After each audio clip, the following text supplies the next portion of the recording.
एक नदी के किनारे दो पेड़ थे। उस रास्ते एक छोटी सी चिड़िया गुजरी और पहले पेड़ से पूछी, बारिश का मौसम शुरू होने वाला है, क्या मैं और मेरे बच्चे तुम्हारी टहनी में अपना घोंसला बनाकर शरण ले सकते हैं? लेकिन उस पेड़ ने मना कर दिया।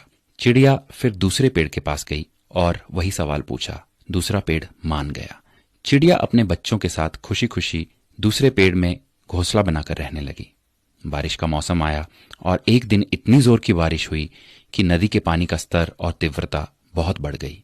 इसी दौरान पहला पेड़ जड़ से उखड़कर पानी में बह गया। जब उस चिड़िया ने उस पेड़ को बहते हुए देखा तो कहा, जब मैं तुमसे अपने और अपने बच्चों के शरण के लिए आई तब तुमने मना कर दिया था, तो अब देखो तुम्हारे उसी रूखे बर्ताव की सजा तुम्हें मिल रही है। जिसका उत्तर पेड़ ने मुस्कुराते हुए दिया, मैं जानता था कि मेरी जड़ें काफी कमजोर हैं और इस वर्ष की बारिश में मैं टिक नहीं पाऊंगा। मैं तुम्हारी और बच्चों की जान खतरे में नहीं डालना चाहता था। मना करने के लिए मुझे क्षमा कर दो। और ये कहते कहते पेड़ बह गया। किसी के इनकार को हमेशा उनकी कठोरता ना समझिए। क्या पता उनके उसी इनकार से आपका भला हो।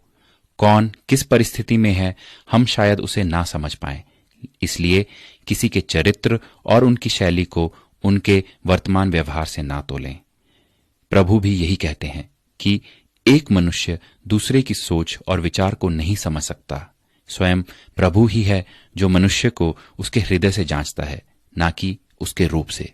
तो आइए दूसरों के बारे में ऊंच नीच से ना सोचकर सबको प्रेम और भाईचारे की नजर से देखने का प्रयास करते हैं।